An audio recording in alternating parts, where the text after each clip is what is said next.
Hello guys, ayan, for today's video guys, itry namin yung electric heat. Ayan guys, kumulo-kulo na siya guys. First time namin lutuan ng hindi pa talaga yung lutuin guys. Kasi yun lang ang available namin. Ignorance lang talaga ako dito sa bagong namin yung tawag dito, electric pot. Magsanggip tayo guys. Pwede sa pangsanggip tayo. Pwede pang kuan, pwede pang steaming, pwede pang prito guys.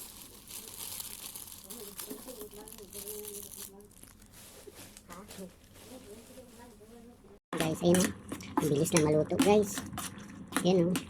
Ayan guys, na-miss ko lang din kumain ng Indomie guys. Indomie lang diluto. Dito guys, pwede kang magprito, pwede kang mag-steam, pwede ka rin noodles, pwede kang magsangyup dito guys. Shabu-shabu, pwede ganyan. Yan. So ayun na guys, luto na guys. Ang bilis yung maluto guys. Dito kasi libre ang kuryente sa amin guys. Yan, libre ang kuryente dito. Ayun. Ayun guys, luto na siya guys. Yan, kain na.